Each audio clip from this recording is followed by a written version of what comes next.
Halo, selamat datang kembali di channel gue. Gue bikin video sekarang based on request. Jadi kalau ada yang request, gue bikin videonya. Dan sesuai request beberapa teman-teman gue di Twitter, pengen dibikinin sebuah video penjelasan soal apa yang terjadi akhir pekan kemarin. Ada keputusan wasit yang dianggap tidak sesuai aturan, dianggap tidak tepat, dan dianggap merugikan salah satu tim, yaitu Liverpool saat menghadapi Arsenal di Anfield yang berkesudahan 1-1.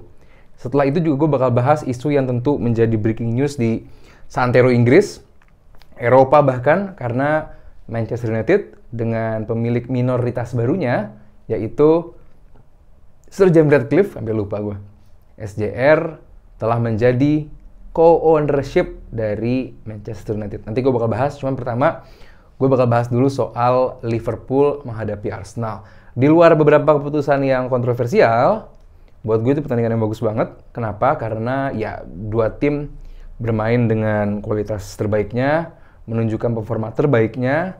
Supporter tuan rumah, seperti yang gue bilang berkali-kali, bahwa stadion dengan atmosfer terbaik di Eropa buat gue pribadi. Di Inggris. Karena kalau di Eropa banyak banget yang bagus. Kalau di Inggris sendiri, gue selalu nomor 1 Anfield, nomor 2 Selhurst Park, Crystal Palace. Dan kemarin benar-benar ditunjukkan sama fans Liverpool, luar biasa. Anfield riuh banget, rame banget, berisik banget, dan menjadi pemain ke nomor 12 bagi Liverpool sesuai request dari Pak Pelatih Jurgen. Gue fans Arsenal, tapi gue tim yang bener-bener salah-salah gitu. Gue nggak mau membutakan mata gue, yang penting tim gue harus bener terus. Gitu. Gue nggak mau seperti itu. Gue fans Arsenal, you know. Dan gue kalau ngeliat sesuatu yang bener, gue salah, gue bakal seobjektif mungkin. Gue usahakan gue untuk bisa seobjektif mungkin. Dan buat gue, kemarin Arsenal sedikit, atau mungkin banyak, diuntungkan oleh wasit. Tapi yang paling menjadi kontroversi adalah bagaimana seorang Odegaard yang dianggap handball, itu tidak diberikan hukuman handball, tidak dianggap melakukan handball, dan Liverpool tidak diberikan penalti, karena itu terjadi di dalam kotak penalti Arsenal. Kalau sesuai aturannya, kalau pemain itu sedang jatuh atau falling, nah ini falling itu adalah on the way jatuh. Jadi saat jatuh sampai terjatuh. Tapi kalau falling, jatuh, itu saat lu jatuh sampai lu kena tanah, dan tangan itu dipakai untuk menompak atau menjaga badan biar badan nggak langsung kena tanah. Tangan dulu yang sampai, lalu bola kena tangan. Yes, itu bukan handsball. Selayaknya orang mau jatuh, pasti semua manusia berusaha melindungi dirinya. Kena bola, nggak handsball. Tapi, nah, kalau pakai aturan tersebut, dianggap tidak handsball, itu benar. Oke, gue tidak menyalahkan siapapun, tapi kalau pakai aturan tersebut, itu benar. Wasit atau tim VAR setelah pertandingan melakukan komunikasi dengan BBC Match of the Day. Oke, di BBC Match of the Day tersebut, tim VAR mengatakan bahwa Odegaard ini dianggap accidental. Right? Nah, kalau pakai accidental, aturannya kayak gue bilang tadi, seperti ini. Even pemain ini accidental, kalau namanya kena tangan dalam kondisi yang aktif, dalam kondisi membuat badan itu bigger, dalam kondisi yang membuat itu situasinya unnatural, harusnya dikenakan handsball. Paham ya? Kalau dianggap dia accidental, handsball. Tapi kalau dia falling, dia sedang terjatuh, lalu tangan tersebut digunakan untuk menjaga, paham ya maksud gue? Biar nggak badan nggak kena langsung ke tanah gitu maksud gue. Jadi baru itu dianggapnya tidak handsball. Tapi kalau Odegaard kemarin sesuai dengan arahan dari tim VAR, itu harus handsball. That's why sejak pertandingan Fulham menghadapi City, gue udah nggak mau protes lagi sama wasit. Gue udah nggak mau menganggap wasit ini pinter. Gue udah nggak mau menganggap wasit ini konsisten. No, gue anggap aja mereka nggak paham bola. So, kalau lu menghadapi orang yang nggak paham, ya udah, iyahin aja. Karena percuma, lu mau protes gimana pun, emang orang-orang yang di PGMOL ini emang kapasitasnya segitu. Lu mau protes kayak gimana juga susah. That's why gue di sini gue nggak pengen menyalahkan orang ini, gue nggak pengen menyalahkan orang itu, nggak pengen membenarkan orang ini, membenarkan orang itu. Enggak, gue cuma pengen teman-teman punya wawasan bahwa sesuai aturan seperti ini. Ini adalah hal yang merugikan, khususnya buat Liverpool. Karena, seperti yang gue bilang juga berkali-kali, kalau tim besar, tim yang sedang dalam usaha untuk title race, kondisi demikian, kondisi seperti ini, situasi seperti ini sangat merugikan. Siapa tahu di akhir musim Liverpool kalah, tidak menjadi juara Premier League gara-gara 1 poin. Biar 1 poin doang, dan itu margin itu sering terjadi di Premier League. Gara-gara satu keputusan yang merugikan sekali bagi Liverpool. Alright, next gue bakal bahas soal Manchester United yang baru saja kedatangan seorang pemilik baru, yaitu Sir Jim Ratcliffe, setelah 13 bulan proses pembelian saham. Akhirnya prosesnya selesai. Ya, pada akhirnya Glazer menyetujui pinangan dari Ratcliffe sebesar 1,3 billion kalau nggak salah. Karena tentu nggak ada yang bisa memuaskan hasrat dari Glazers untuk angka 6 billion untuk kepemilikan utuh atau ke majority ownership. Glazer tetap nggak mau, dan ya, gue ulangi lagi, ini pembelian saham minoritas. Jadi pemiliknya masih Glazers.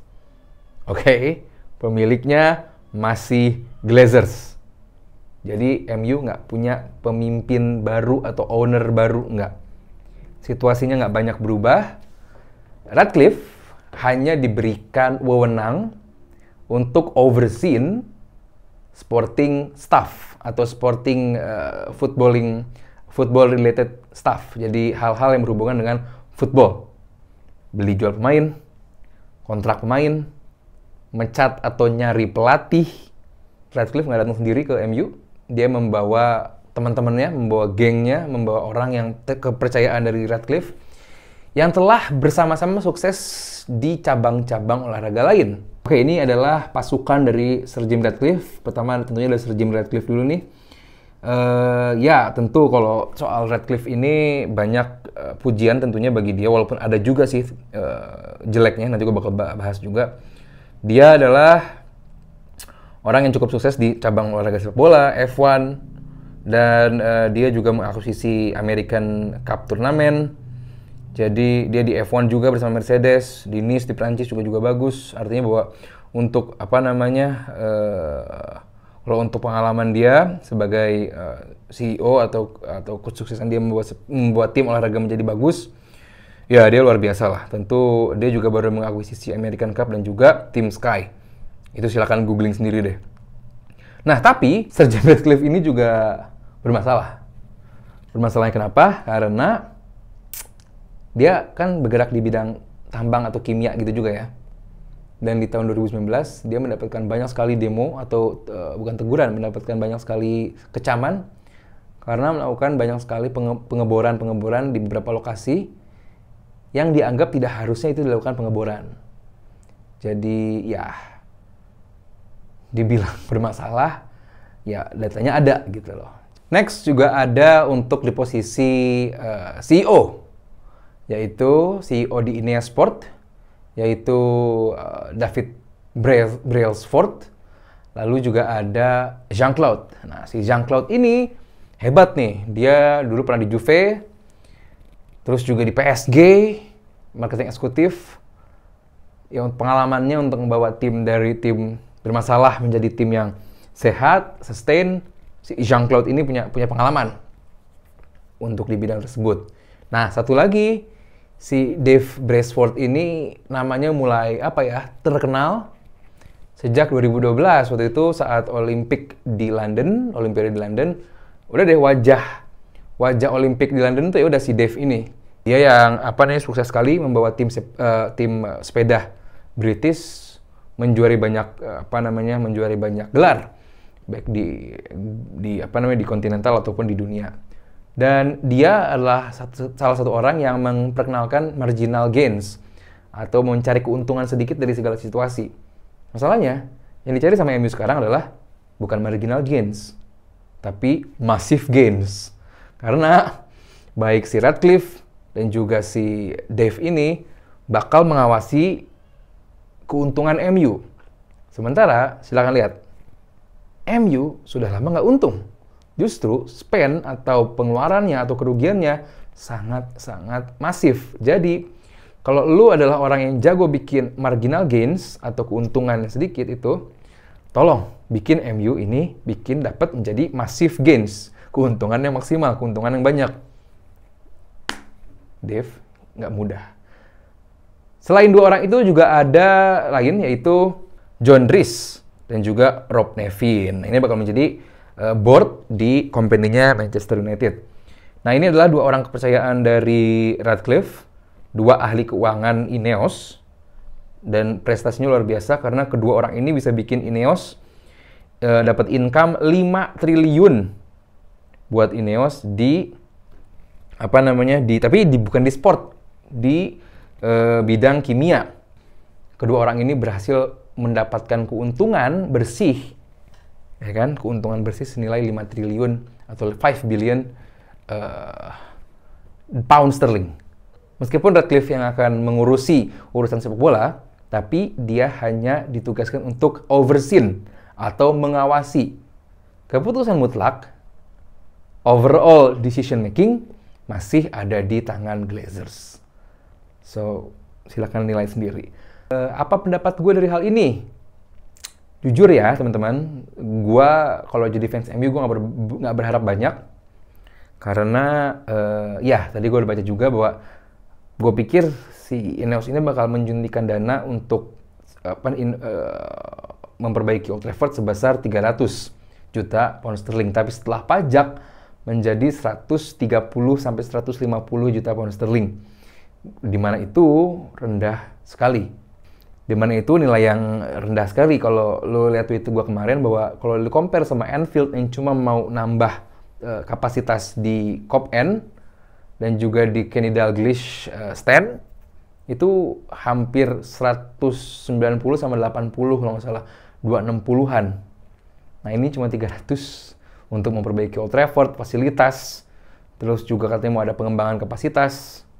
Gue nggak yakin dana ini cukup. Karena dana yang disuntikan oleh Ineos, dana yang disuntikan oleh Ratcliffe itu nggak buat MU. Nggak perlu gue kasih tau juga kan buat siapa? Ya, buat Glazers.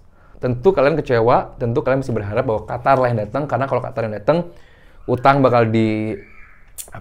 bakal dilunasi dan full kepemilikan baru. Tapi kalau si Ratcliffe yang datang, gue jamin dan gue dapat sumber yang bagus juga bahwa ini tidak mengarah kepada awal baru atau awal dari kepemilikan Ratcliffe menggantikan Glazers. Jadi kondisinya nggak banyak berubah.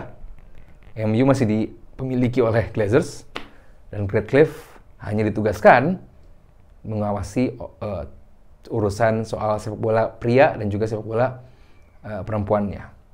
So, gue sih nggak yakin. Tapi orang-orang yang didatangkan oleh Ineos punya CV, punya pengalaman, punya latar belakang yang jempolan. That's why gue bilang ini bakal menjadi kisah kayak Avengers. Orang-orang hebat dari dunia olahraga dikumpulkan oleh Ratcliffe untuk semaksimal mungkin memperbaiki Manchester United. Dari gue gitu dulu, semoga bisa memberikan wawasan baru. Sorry kalau ada yang kata salah. Sampai jumpa di video-video request selanjutnya.